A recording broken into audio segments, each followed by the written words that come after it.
Allez, on passe à l'économie avec vous, Emmanuel Dutheil, et avec Chanel qui refuse d'avoir un site internet de vente. Oui, ça paraît un peu futile après tout cela, mais bon, en tout cas, après cette folie Black Friday et Cyber Monday, ça peut quand même paraître un petit peu fou.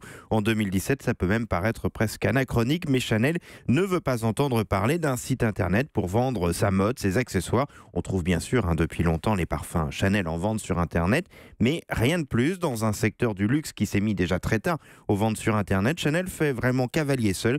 Pour les dirigeants de la marque qui se sont exprimés, c'était il y a quelques jours dans une conférence Vogue à Paris, résister à Internet, c'est le meilleur moyen de préserver l'attractivité de la marque. Si vous donnez tout de suite à tout le monde, vous perdez votre exclusivité, ont-ils déclaré. Oui, et ce n'est pourtant pas le sentiment de tous les acteurs du luxe. Oui, la plupart des grands noms vendent aujourd'hui sur Internet. LVMH a lancé en juin un site qui s'appelle 24 Sèvres. Ils se sont basés sur l'expérience de vente du bon marché qui leur appartient. Hermès vient aussi de relancer son site. Ils vendent sur des sites dédiés pour véritablement contrôler leurs ventes. C'est capital notamment pour éviter la contrefaçon. Et comme beaucoup de secteurs, Internet porte les ventes également dans le secteur du luxe aujourd'hui.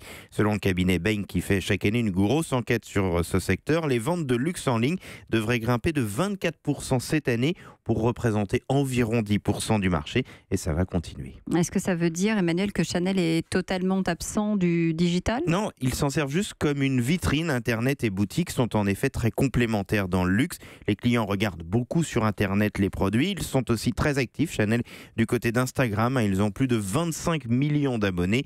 Instagram qui est par ailleurs cette application de photos et de vidéos très utilisée par les marques de luxe.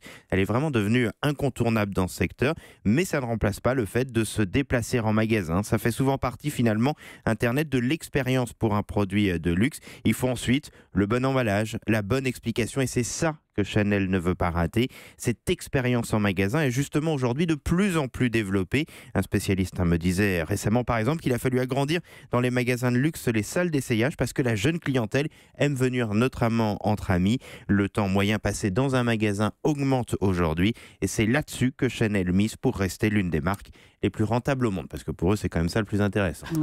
Oui, vous m'en direz tant. Europe 1.